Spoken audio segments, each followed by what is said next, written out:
Spoilers for the book and the AMC show The Terror. I don't usually care about spoilers, but because these just came out, I find it necessary. And again, though I usually don't care for this, I thought I would just do it for the sake of those listening, the few of you that there are.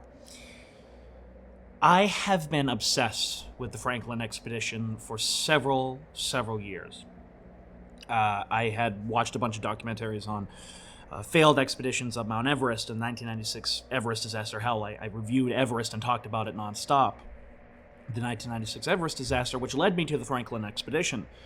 And I've been obsessed with it ever since. It's one of the most horrific stories I've ever read about. And the thing with the Terror is that the Franklin expedition actually happened. All of these people died. It also reinforced my idea that a freezing hell is just as horrible and terrifying as a hot one. I also found beauty in the snow and the cold. It's why I made my zombie films around that time. But it can be just as terrifying and horrific because nothing can live in the snow. When I heard there was a monster in the Terror based off of the Franklin expedition, I was actually turned off. I thought that the story itself of the actual Franklin expedition was scary enough and horrific enough without there needing to be anything added to it. But as I started doing my research on the novel and such, the more I realized that Dan Simmons clearly did a lot of his research when writing the book, and so did the people who made the AMC show, and so I decided to give it a shot. I watched the trailer, got excited, and chopped it up to lead poisoning and paranoia of the crew when I first saw the trailer, that it wasn't a monster. But I read that there was indeed a monster called the Tuunbaq, as he is called within the book. And I couldn't have been more wrong about being turned off about that because I adored the book. I read it before I watched the show. In fact, I was just finishing it when the first couple of episodes came out. And reading it with creepy music in the background added to it. And Dan Simmons managed to make me cold while listening to the unabridged audiobook. Somebody ripped it off of an old cassette tape, and I thank them very much for that. And you see, the thing was, I knew it was scary when a coworker tapped me on the shoulder while I was listening to it, and I jumped. It's rare for me to find a book to do this. House of Leaves did this to me, actually, as well. I knew there would be differences in the show to the book. It's only natural. You can't just 100% adapt a book into a movie or a show and have it work. They are two completely different mediums. Even though they complement each other, they are different nonetheless. But I am glad they made it a show and not a film, because Dan Simmons does not write short. The Terror is an extremely dense book, almost to a fault. And I don't understand why people can't get through it, which is why I recommend the abridged version that you can actually listen to on Audible. I didn't need an entire chapter, for example, explaining the story of the Essex. That's the story that inspired Moby Dick, if anyone is curious, if you want to look up a genuine real-life horror story. But Dan Simmons has a lot of this within the book, making it thicker than Atlas Shrugged. I hope AMC actually does more short series like The Terror, 10 to 12 episodes in length, to tell a good story. It's why I find television to be the best place for creativity today and not Hollywood and films, because The Terror, I know a lot of people will criticize me for this, but I gotta give props. It's still going strong. The Walking Dead on HBO, Game of Thrones, you have Shameless on Showtime. There's all these shows that are just phenomenal writing. Great shows. That's not in films anymore. One thing that both the book and the show did amazingly with the Tuunbaq was make it a constant presence. It is hardly on screen, but you feel as if it's watching ever so much, watching every movement that the crew of the expedition make. The book was made, almost, it feels this way, to be made into a show for budgetary reasons, I think. The show beautifully kept it hidden by the fog, the Tuunbaq, the snow, the quick cuts to hide the less than stellar CGI they had to use. And also the show didn't have the biggest budget for being able to show the Tuunbaq. It was very expensive to do that. Let me make it clear that the CGI in the show wasn't bad, like Asylum, but not good either. So I think the filmmakers and the creative parties in charge of the show did an excellent job of being able to conceal it as much as possible. For example, the death of Mr. Blanky was a perfect example of this. All we hear is the Tuunbaq breathing and him and Blanky challenging it, and then the camera cuts away. That was perfect, in my opinion. We didn't need to see it. All we needed to know was that it was there. All we had to do was hear it. Also chops up to the idea that less is more. If we leave it to the imagination, it is scarier, which is why I think the book, and why I think horror in books in general, work better than in any other medium. The book, believe it or not, is even more conservative with how they show the monster, having most of the deaths actually be off-screen. And it is our characters who find the aftermath of this, with the exception of the death of Sir John Franklin, which, by the way, that was by far the best handled death sequence in the show, because it couldn't have been done any other way. It was beautifully described by Dan Simmons, and they did a great job bringing that to screen. But I understand and even like how the show added action scenes with Mr. Blanky going up the masts trying to escape the Tuunbaq. It's our first time actually seeing the monster in full force. It is a great scene that, though not depicted in a book like this, felt genuine and aided to the story of the show. Something I prefer much more in the book is how we don't even know the Tuunbaq's name until the last few chapters. While in the show, we know the name right off the bat from the prologue. The book has our characters referring to the Tuunbaq most commonly as that thing on the ice, which I adore. It just made the visions based off of Dan Simmons' descriptions much more creepy, that it doesn't even have its own name.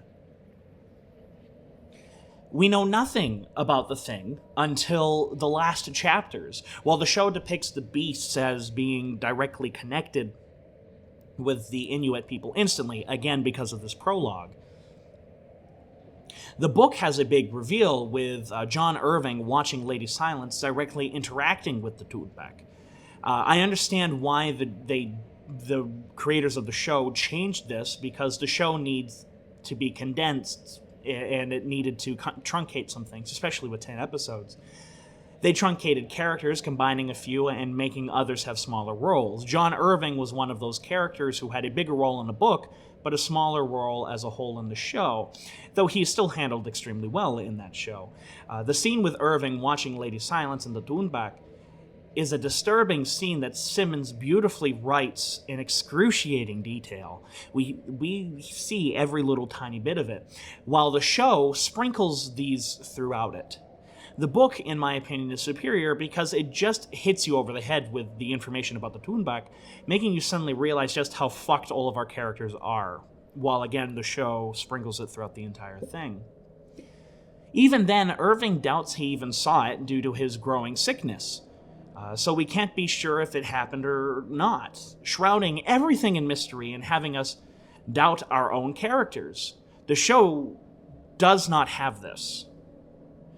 The book does. Speaking of Lady Silence, she is the biggest difference in the show from the film, but that's not really for this podcast. All I can say is that in the novel, she never spoke at all, having no tongue since a child, while in the show, we see her cutting her own tongue out. It happens within the confines of the show itself. In the book, the Tuunbaq also does not die. I prefer this as well, though it made sense with the story why the writers of the show went in the direction that they did. You know, they wanted it to have a conclusion, they wanted it to be more rounded, while in the book they specifically leave it a little more open-ended. But I prefer the fact that the Tuunbaq does not die in the show, does not die in the book, because it is a god, an angry spirit, and I don't think they die. I don't know how that law works. While in the book, there is, they made, in the show, they made the Tuunbaq choke, almost as if he is poisoned by all these evil souls he's sucked up, ending with Mr. Hickey. While in the book, there is no final action scene. The Tuunbaq just walks up to Mr. Hickey, who is completely delirious and mad due to his lead poisoning and the scurvy that has consumed his body, and simply eats Mr. Hickey's soul. There is no final conflict between Captain Crozier and the Tuunbaq.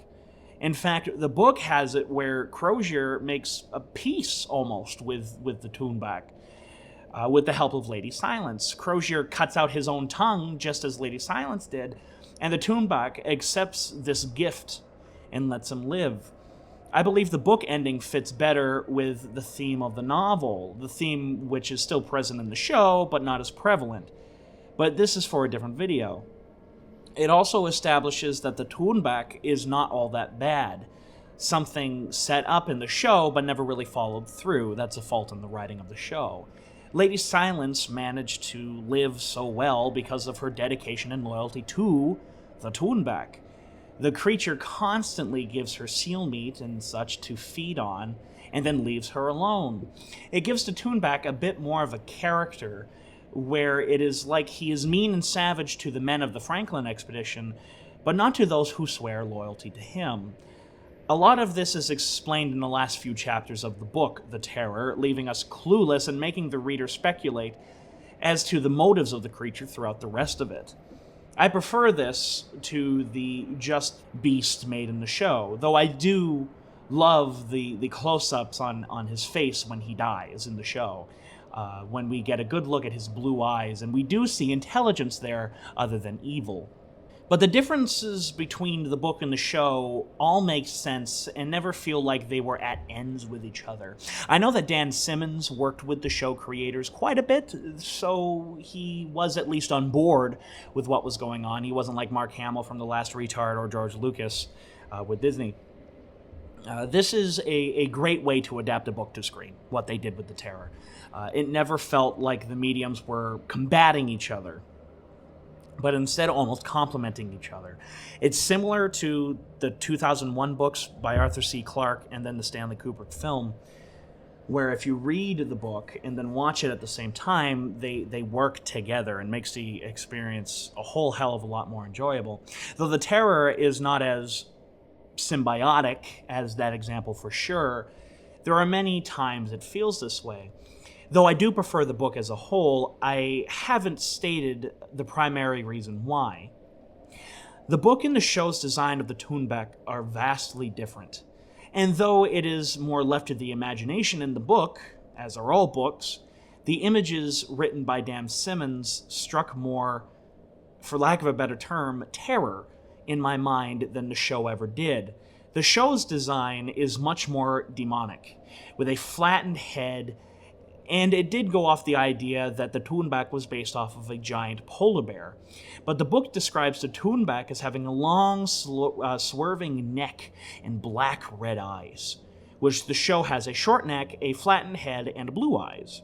Though I think the reason why they gave it blue eyes was to make it slightly more human during its death scene, which makes sense in the confines of the show. There is something about those black and red eyes and the swerving long neck like a snake's body that creeps me out far more than the fast and stealthier depiction in the show. Both versions of the Tuunbaq, both interpretations I should say, do their job, but my imagination ran more wild over the book's version than in the show's. And you can't even say, well, one is a book and therefore there's no images and the show has images. You can't even say that because the show was clearly trying to do that with hiding it in the fog, hiding it in the snow, quick cuts and everything like that. So it's very similar to the way how a book is written. I love the Tuunbaq as a presence of fear. It strikes terror into the reader and viewer. Most great villains are like this, where we don't see them much, but do we ever feel them? The Borg from Star Trek, Godzilla in many of his films, Vader from Star Wars, the Joker from The Dark Knight. I would add the Tuunbaq to the list even though it never utters a single word. It's a creature, not a person. It's the cold, the situation that pushes the crew and thus the audience along, and the Tuunbaq's constant watching from afar that scares me the most. The book even has scenes where people look through their telescopes and they can see the thing just standing there watching them. And that, unfortunately, is absent in the show.